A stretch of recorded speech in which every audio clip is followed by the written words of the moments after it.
Hello बच्चों, कैसे हैं आप सब। आशा करती हूँ आप सब बहुत अच्छे होंगे। जैसे कि हम क्लास 6 की एनसीईआरटी की साइंस की बुक कंप्लीट कर रहे थे, उसमें हम अपने चैप्टर्स कंप्लीट कर चुके थे, जिसमें हमारा बच्चों देखिए 10 चैप्टर चल रहा था, गति एवं दूरियों का मापन, जिसका हम फर्स्ट पार्ट पढ़ चुके थे। अब हम सेकंड पार्ट स्टार्ट करेंगे और सेकंड पार्ट में हम अब आगे के मापन का पढ़ेंगे कि मापन के मानक मात्रक कौन कौन से होते हैं, ये पढ़ेंगे। हमने कुछ मतलब चीजें ली थी जिसके आधार पे हमने मापन करना सीखा, जैसे हथेली के द्वारा कि हमें कोई लंबाई और वो मापनी हो, और साथ ही साथ हमने गिल्ली डंडे के भी इसमें लिया था कुछ। आपको अगर आपने ये वीडियो नहीं देखी है आगे वाली, तो मैं डिस्क्रिप्शन में उसका लिंक डाल दूंगी।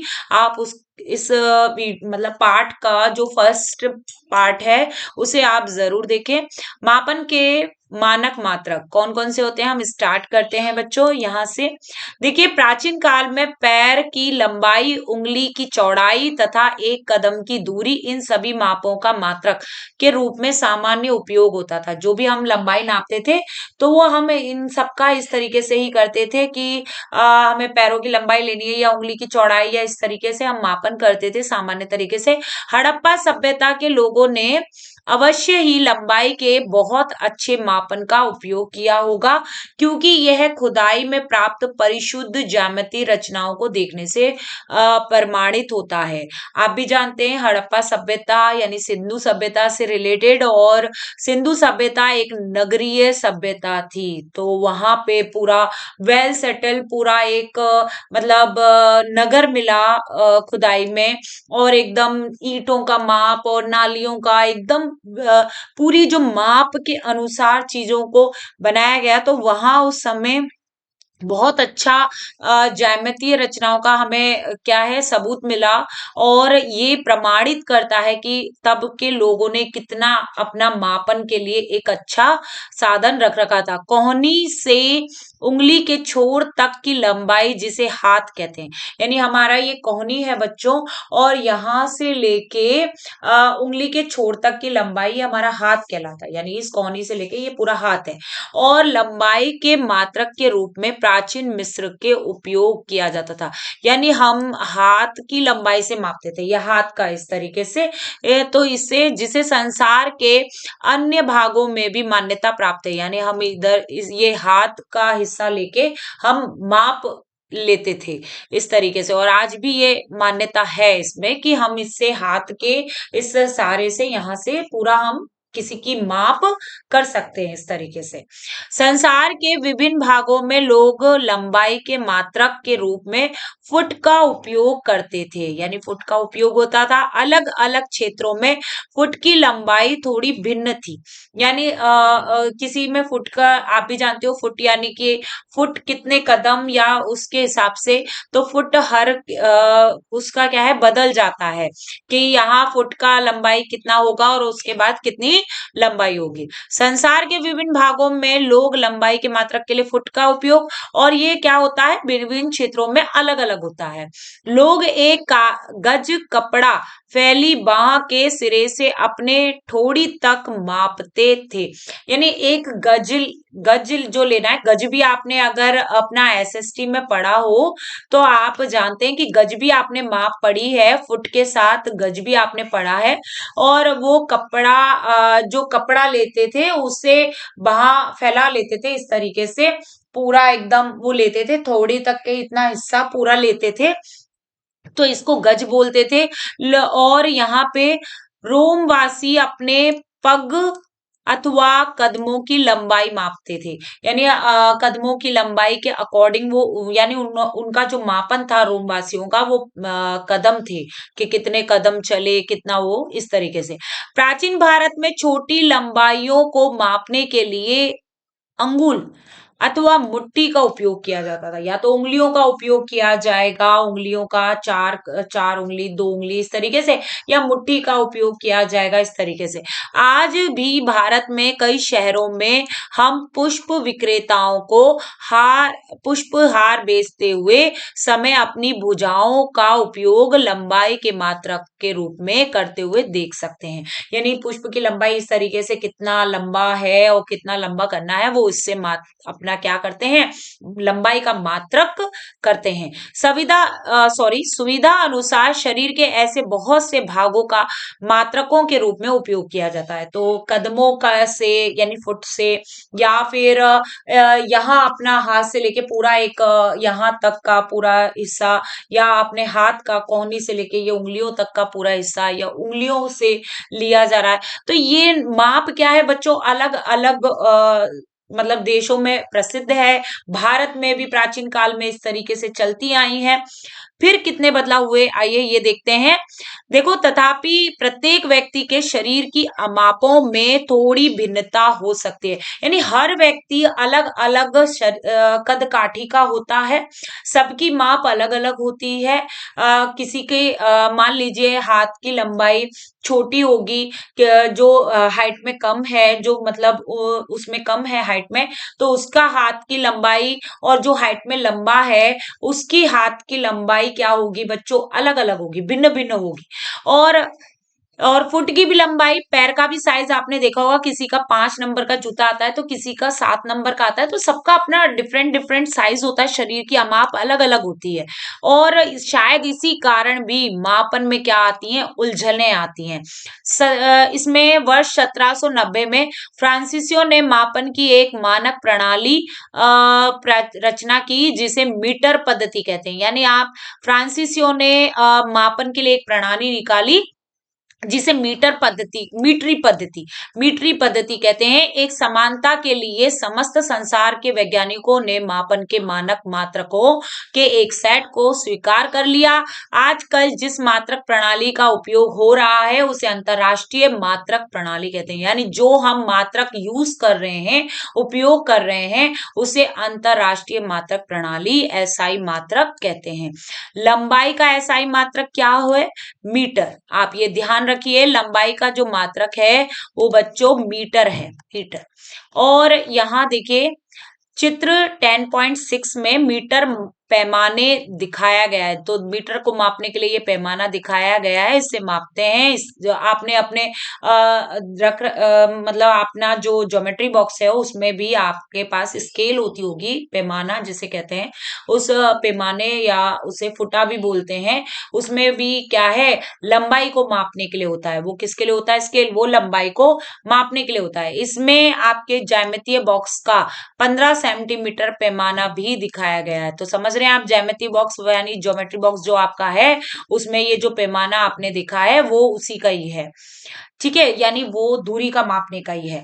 प्रत्येक मीटर यानी एम से, ये याद रखेंगे, एम से निरूपित करते हैं उसे, स्मॉल एम से, को 100 बराबर भागों में विभाजित किया जाए तो जिन्हें हम क्या बनाएंगे, सेंटीमीटर।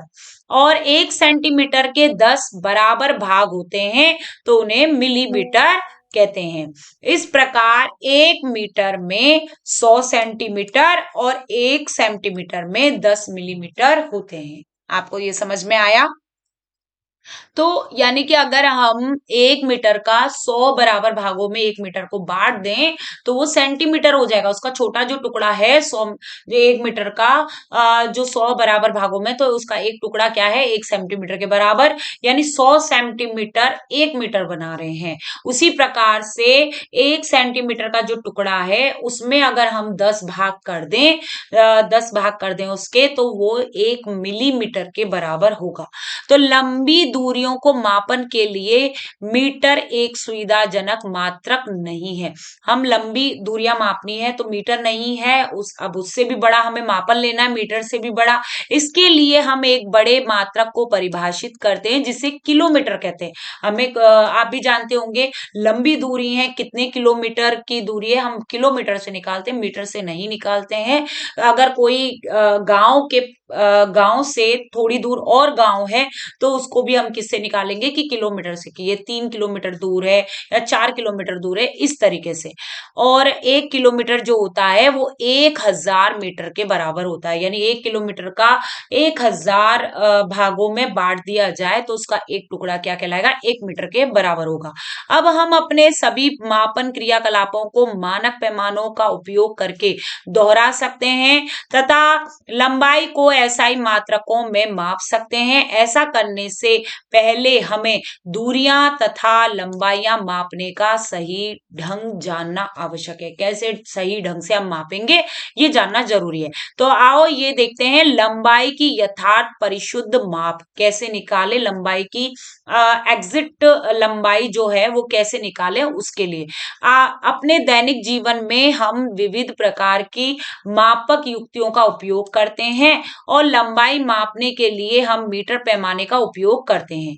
दर्जी मापक फीते का उपयोग करता है, यानी कि कपड़े का और उनका नापता है तो फीता लगाता है, और जबकि कपड़े के व्यापारी मीटर छड़ काम में लेते हैं। आपने देखा होगा कभी आप किसी दुकान बड़ी शॉप पे गए होंगे तो वो एक छड़ रहती है उस पे लोहे की, वो सेम फीते जैसी लगभग कुछ होती है और उसी से ही वो क्या है कपड़े को काटते हैं। किसी वस्तु की लंबाई मापने के लिए आपको किसी उपयुक्त युक्ति का चयन करना चाहिए। उदाहरण के लिए किसी वृक्ष का पेड़ अथवा अपने सीने के माप के लिए आप मीटर पैमाने का उपयोग नहीं कर सकते हैं। ऐसी मापों के लिए आपको मापक फीता आपके लिए सुविधाजनक है। यानी अगर देखिए किसी वृक्ष का हमें मोटाई मापनी है तो हम फीते का उपयोग करेंगे। हमें इस तरीके से माप लेनी है कोई भी तो हम फीते का उपयोग करेंगे। तो वो इसी के लिए कहा गया है कि कई लंबाइयां हम सीधी सीधी छड़ से नहीं ले सकते, हमें फीते का उपयोग करना पड़ेगा। अब देखो छोटी लंबाइयां जैसे आपकी पेंसिल की लंबाई मापने के लिए आप अपने ज्योमेट्री बॉक्स के सेंटीमीटर का उपयोग कर सकते हैं। अगर हमें कोई बुक है हमारे पास उसका माप निकालना है तो वो भी हम स्केल से निकाल सकते हैं। अगर पेंसिल का माप निकालना है तो वो भी निकाल सकते हैं। तो ये छोटी माप के लिए हम स्केल का उपयोग कर सकते हैं। देखिए ये बॉक्स है और बॉक्स को किससे मापा जा रहा है, पैमाने से मापा जा रहा है। जो ज्योमेट्री में जो पैमाना होता है, जो स्केल होती है उससे मापा जा रहा है। तो ये भी ऐसे भी माप सकते हैं। लंबाई मापते समय हमें निम्नलिखित सावधानियां बरतने की आवश्यकता है। तो कितनी कौन सी सावधानियां बरतने की आवश्यकता है, देखिए लंबाई मापते समय हमें निम्नलिखित सावधानियां बरतने की आवश्यकता होती है। चित्र 10.7 में दिखाए अनुसार पैमाने को वस्तु के संपर्क में इसकी लंबाई के अनुदिश रखिए। यानी देखिए आप ये चित्र देख रहे हैं और इसमें दिया गया है तो लंबाई के अनुदिश हमें क्या है, चित्र को पैमाने को रखना है। कुछ पैमानों के सिरे टूटे हो सकते हैं और आप इन पैमानों के शून्यांक स्पष्ट नहीं देख सकेंगे। यानी जो स्टार्टिंग होती है, वो जो पैमाने की जो स्टार्टिंग होती है वो क्या होती है, शून्य से स्टार्ट होती है। ठीक है, इस तरीके से शून्य से स्टार्ट होगी, जैसे इसमें भी आप देख सकते हैं यहाँ पे शून्य से। अब ऐसे प्रकरणों में पैमाने के शून्यांक से माप लेने से बचिए। आप पैमाने का कोई अन्य पूर्णांक जैसे 1.0, यानी अगर शून्य भाग कैसा है, टूटा है और दिख नहीं रहा है साफ, तो आप एक जो भाग है जहां से एक स्टार्ट है, देखिए यहाँ पे ये एक स्टार्ट है, इधर से शून्य के पैमाने को माप सकते हैं या वहां से स्टार्टिंग कर सकते हैं पैमाने को। तो 1 सेंटीमीटर काम में ले सकते हैं और तब आपको दूसरे सिरे के पाठ्यांक से इस पूर्णांक के पाठ्यांक को क्या करना पड़ेगा, घटाना पड़ेगा। यानी कि एक पाठ्यांक तो घटाना पड़ेगा ना, 0 से लेके 1 तक 1 सेंटीमीटर होता है, तो उस 1 सेंटीमीटर को क्या करना पड़ेगा, घटाना पड़ेगा। उदाहरण के लिए मैं एक सिरे का पाठ्यांक 1.0 सेंटीमीटर तथा दूसरे सिरे का पाठ्यांक 14.3 सेंटीमीटर लेती हूँ। तो 14.3, एक तो 1 है और एक 14, तो क्या करना पड़ेगा, 1 सेंटीमीटर को घटाना पड़ेगा। 1 सेंटीमीटर को घटाने के लिए क्या करना पड़ेगा, उस 1 को माइनस करना पड़ेगा, किसमें से, 14 पॉइंट जो हमारा 3 है, 14.3 है उसमें से करना पड़ेगा, और तब जाके हमारे पास एग्जैक्ट लंबाई आ जाएगी वस्तु की 13.3। यानी कि जो हमारा 13.3 है वो हमारा सेंटीमीटर, हमारा क्या है, लंबाई आ जाएगी। आगे देखिए, तो आप इसमें भी देख सकते हैं, यहाँ पे लंबाई का टूटा हुआ टुकड़ा है और यहाँ एक से इसका माप लिया जा रहा है, यहाँ एक से। और माप लेने के लिए आंख की सही स्थिति भी महत्वपूर्ण होती है। चित्र 10.9 में दर्शाए अनुसार आपकी आंख जिस बिंदु की माप ली जानी है उसके ठीक सामने होनी चाहिए। स्थिति बी आंख की सही स्थिति है। और ध्यान दीजिए, बी से देखने पर पाठ्यांक 7.5 सेंटीमीटर है। स्थितियों ए तथा सी से पाठ्यांक भिन्न है। अब आप देखो, अगर इधर देख रहे हैं तो यहाँ पे पाठ्यांक अलग दिखेगा, यहाँ से देख रहे हैं अलग दिख रहा है, पर हम जब सीध में खड़े होंगे, सीध में, यानी इसके लिए एक सीध में खड़ा होना बहुत जरूरी है, तो सीध में खड़े होंगे तो हमें पाठ्यांक बिल्कुल सही दिखाई देगा। अब देखिए, इसके लिए एक एक्टिविटी 3 है, अपने सहपाठी की ऊंचाई पहले बालिस्तों, बालिस्तों यानी वही फिंगर, ये अंगूठे से लेके उंगली तक, समझ रहे हैं ना, बालिस्तों, और फिर मीटर पैमाने का उपयोग करके मापिए। यानी पहले तो अपने मतलब सहपाठी की ऊंचाई आप बालिस्तों से नापिए, ऐसे करके फिंगर से इस तरीके से लगाइए, फिर इस तरीके से, और फिर है ना उसको पैमाने से नापिए, देखिए फर्क आएगा, है ना। तो फिर उसको मापने के लिए ऐसे लिखना है, यानी कि ऊंचाई किसने मापी है वो अपना नाम यहाँ पे लिखेगा, या किसकी मापी है, जिसकी माप रहे हैं हम, और यहाँ पे बलिस्तान की ऊंचाई लिखेंगे, फिर यहाँ पे हम सेंटीमीटर में।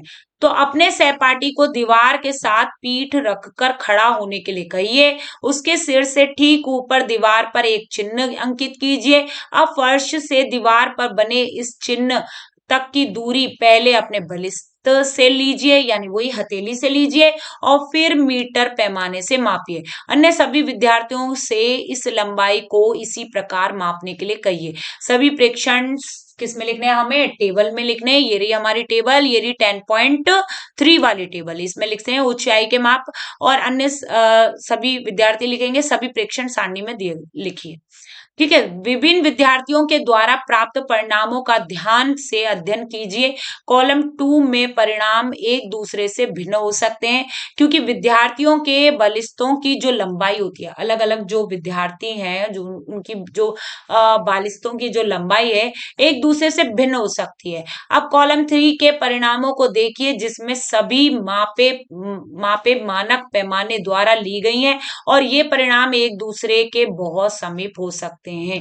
आप समझ रहे हैं बच्चों, क्या इसमें कहा गया है कि कैंडिडेट एक ही रखिए। मान लीजिए एक सहपाठी है, मान लीजिए कोई भी आपकी क्लास में कोई भी सहपाठी है, उसको मैंने ए नाम दे दिया, है ना, ए दे दिया, तो वो ए वाले की आप क्या है, पूरी क्लास क्या कर रही है, अलग अलग है ना, उसका माप कर रही है, अपने पहले बालिस्तों से नाप रही है, फिर उसको किससे, सेंटीमीटर से नाप रही है। तो आप देखोगे ए को जो सब माप रहे हैं, सब माप रहे हैं, तो उनका नाम लिख दिया हमने यहाँ पे, और बालिस्तों की वो लिख दी, और यहाँ पे हमने सेंटीमीटर। तो आप क्या देखोगे कि ज्यादातरों में अंतर है हथेलियों का। किसी का तो बड़ी हथेली है तो 5 या वो मतलब जितने भी 10 या उसमें जितने भी उसमें 5-6 भी कर सकते हैं कि किसमें उतने में उसके हाइट को माप लिया, या फिर क्या बोलते हैं, जब छोटे हाथ का, जो छोटे हाथ की हथेली है उसमें भी माप लिया। तो आप इन दोनों में डिफरेंट देखेंगे कि किसी ने अगर मान लीजिए, कहने के लिए माने कि किसी ने 5 में पूरी लंबाई, हाथ हाथ की जो हथेली है 5 या 6 में पूरी लंबाई अपनी पूरी कर ली, और जिसका छोटा हाथ है उसने 8 में पूरी करी, तो दोनों में क्या आ गया, डिफरेंस आ गया। पर लेकिन फीते से जो नापते हैं, चाहे मैं नापू, चाहे आप नापो, चाहे कोई और भी नापे, तो परिणाम क्या होता है, एग्जैक्ट प्राप्त होता है। उस ए की जो लंबाई है फीते में जो होगी, फीते में मापा जाएगा, यानी जो मीटर का पैमाना है उसमें मापा जाएगा, तो वहां पे एग्जैक्ट एग्जैक्ट रहेगी। अब देखिए यहाँ पे, ये परिणाम एक दूसरे से बहुत समीप हो सकते हैं, तो बिल्कुल समीप होंगे, परंतु क्या ये एक दूसरे के ठीक ठाक बराबर हैं? यदि नहीं, तो आपके विचार से यह अंतर क्यों आया? आखिर सभी एक ही पैमाने का उपयोग कर रहे हैं, भिन्न भिन्न बालिस्तों का उपयोग तो कर नहीं रहे। ये अंतर प्रेक्षण लेने में होने वाली छोटी त्रुटियों के कारण हो सकता है। छोटा मोटा अगर कोई मिस्टेक आता है तो वो त्रुटियां हो जाती हैं, वो उसके हैं। मापन की इन त्रुटियों को जानने और व्यवहार में लाने के महत्व के बारे में उच्च कक्षाओं में सीखेंगे, यानी हम आगे की कक्षाओं में जांचेंगे कि हम मापन में कितनी गलतियां करते हैं। किसी वक्र रेखा की लंबाई मापन। अब हमें वक्र रेखा की जो लंबाई है उसका मापन कैसे करें, देखो। हम किसी वक्र रेखा की लंबाई सीधे ही मीटर पैमाने का उपयोग करके नहीं माप सकते। वक्र रेखा की लंबाई मापने के लिए हम धागे का उपयोग कर सकते हैं। अगर वक्र रेखा है तो उसकी लंबाई मापने के लिए हम धागे का उपयोग कर सकते हैं। और क्योंकि वक्र इस तरीके से हो जाता है तो हमें वक्र लंबाई नापनी है, तो हम धागे का उपयोग करेंगे। तो एक्टिविटी 4 कर सकते हैं। वक्र रेखा ए बी है, देखिए यहाँ पे ये वक्र रेखा है, वक्र बन गया, और ये ए बी है, ये ए और ये बी है। अब इसको मापना है हमें कि लंबाई मापने के लिए किसी धागे का उपयोग कीजिए और धागे के एक सिरे पर गांठ बांधिए। इस गांठ को बिंदु ए पर रखिए और अब धागे को अपनी उंगली और अथवा अंगूठे द्वारा तना, मतलब टाइट है ना, तो एकदम तना हुआ रखकर इसके छोटे भाग को रेखा के अनुदिश रखिए और इस बिंदु पर अपने एक हाथ से धागे को थामिए। अपने दूसरे हाथ से धागे के ओर थोड़े भाग को वक्र रेखा के अनुदिश फैलाइए। इस प्रक्रिया को दोहराते हुए वक्र रेखा के बिंदु बी तक पहुंचिए। धागे का जो भाग बी बिंदु बी पर है वहां एक चिन्ह अंकित कीजिए और अब इस धागे को मीटर पैमाने के अनुदिश फैलाइए। धागे के आरंभ में बंधी गांठ, जो बंध गई है गांठ, इस पर बने अंतिम चिन्ह के बीच की लंबाई मापिए और इस माप को वक्र रेखा ए बी की लंबाई है, यानी ये जो माप है वो ए बी की लंबाई है। तो ये मापने के लिए हम यानी धागे का उपयोग करें और वहां से लेके वहां तक वक्र रेखा से नापे वक्र रेखा को। हमने देखा कि ये सुनिश्चित करने के लिए कि हम दूरियों और लंबाइयों की यथार्थ माप ले सकते हैं। कोई भी दूरी हो, कोई भी लंबाई हो, उसकी हम माप ले सकते हैं। हमें बहुत सी सावधानियां बरतनी पड़ती हैं। मापन के लिए कुछ मानक युक्तियों तथा मापन परिणामों को व्यक्त करने के लिए हमें कुछ मानक मात्रकों की आवश्यकता होती है, यानी ये त्रुटियां हमारी क्या हो, कम हो, और जो मानक युक्तियां है वो और मापन परिणाम भी क्या है, बिल्कुल मानक प्राप्त हो, इसके लिए हम मानक मात्रकों का उपयोग करते हैं, वो आवश्यक होता है। तो हमारे चारों ओर गतिशील वस्तु, तो हमारे चारों ओर कौन कौन सी गतिशील वस्तु है उसके बारे में देखते हैं। एक्टिविटी 5 करते हैं बच्चों। एक्टिविटी 5, उन वस्तुओं के बारे में सोचिए जो आपने हाल ही में देखी हैं और इनकी सूची टेबल 10.4 में बनाइए। यानी वस्तुएं जो हमने अभी अभी देखी हैं, ऐसे नहीं कि मतलब दूसरे दिन जब देखी है या वो नहीं, जो हमने अभी देखा है फिलहाल वो उसके बारे में हम लिख सकते हैं उड़ती इस टेबल में। ये देखिए टेबल, घर पे है तो घर पे अगर हमें कोई उड़ती चिड़िया दिख रही है तो वो लिख सकते हैं। हमें और क्या क्या, दरवाजा दिख रहा है, खिड़की, जो भी घर में सामान होता है वो दिखता है तो हम इस टेबल में, पर लेकिन सॉरी सॉरी गतिशील वस्तु लिखनी है। अब टेबल कुर्सी दरवाजे तो गतिशील नहीं होंगे, तो इसके लिए गतिशील वस्तु लेनी है। तो हाँ, घर पे घड़ी भी लटकी रहती है, दीवार घड़ी जो होती है वो भी उसकी सुइयां चलती हैं, तो वो भी गतिशील है, तो उसको लिख सकते हैं। और कोई वस्तु अगर घर में है, कोई कीड़ा या छिपकली है, आप समझ रहे हैं, वो भी गति कर रही है, तो आप उसके बारे में भी क्या है, लिख सकते हैं इसमें। अब देखिए, तो हम स्कूल का बस्ता, मच्छर, मेज, डेस्कों पर बैठे व्यक्ति, इधर उधर जाते लोग, और इसके अतिरिक्त तितलियां, कुत्ते, गाय, आपका हाथ, छोटा बच्चा, जल में मछली, घर, फैक्ट्री, पत्थर, घोड़ा, गेंद, बल्ला, चलती रेलगाड़ी, सिलाई मशीन, दीवार घड़ी, घड़ी की सुइयां, भी हो सकती हैं। ये सब कैसी हैं? गतिशील वस्तु हैं, ये सब हो सकते हैं। आप जितनी लंबी सूची बना सकते हो बनाइए, यानी इनके अलावा भी अगर कोई चीज आपको दिख रही है, जो दिख रहा है वो आप उससे लंबी सूची बना सकते हो। इनमें से कौन गतिशील है और कौन सी विराम अवस्था में है? तो जो विराम अवस्था में बैठी है उसके आगे हम विराम अवस्था लिख देंगे, जो गतिशील है गतिशील लिख देंगे। आपने ये कैसे सुनिश्चित किया कि कोई वस्तु गति में है अथवा विराम में है?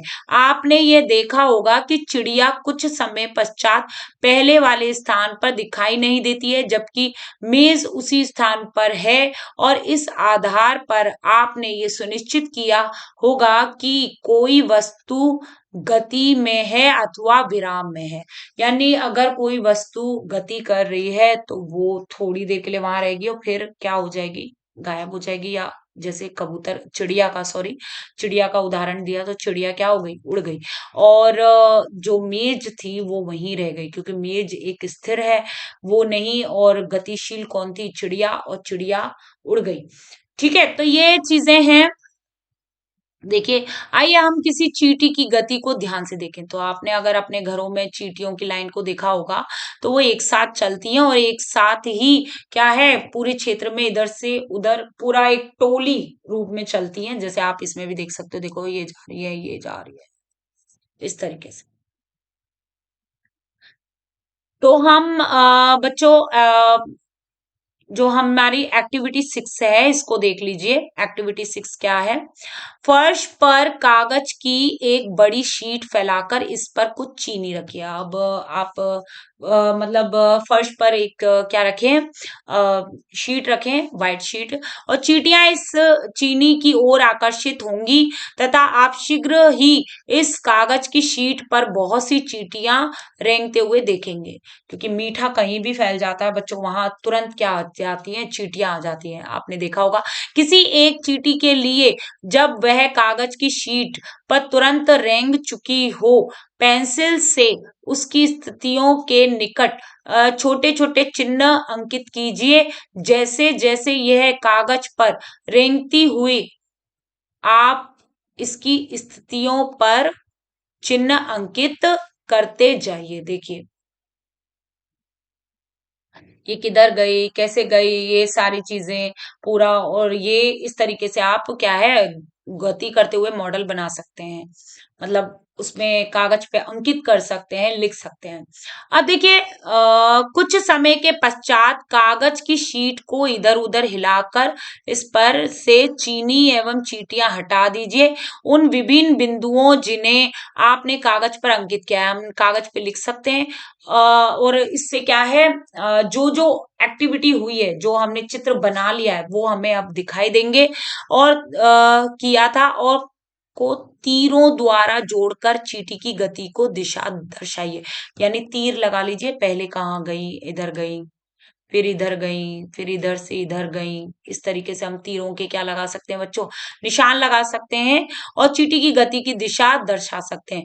वह हर बिंदु जिसे आपने अंकित किया है, कुछ सेकंडों के समय अंतराल में छोट सॉरी चींटी ने कहाँ कहाँ गति की को दर्शाता है। यानी जो अभी हमने बनाया एरो, वो गति बताता है कि चींटी कहाँ कहाँ गई। गति किसी वस्तु की स्थिति में किसी प्रकार के परिवर्तन जैसी दिखाई देती है। क्या आप ऐसा नहीं मानते? यानी वस्तु की स्थिति में किसी प्रकार के परिवर्तन जैसी दिखाई देती है। यानी कोई स्थिर वस्तु है और उसमें क्या आ जाए? परिवर्तन आ जाए, यानी वो चलने लग जाए, तो वो गतिशील वस्तु है। इस तरीके से क्या है ये, तो हम इस चीज को मानते हैं कि नहीं? तो क्रियाकलाप 5 में क्या देखा था हमने बच्चों? में वस्तुओं के समूह बनाते समय आपने घड़ी, सिलाई की मशीन अथवा बिजली का पंखा जैसी वस्तुओं को किस समूह में रखा था? क्या ये वस्तुएं एक स्थान से दूसरे स्थान तक गति कर रही हैं? यानी हमने उसमें सजीव और निर्जीव पढ़ा था, 5 चैप्टर जो हमारा था।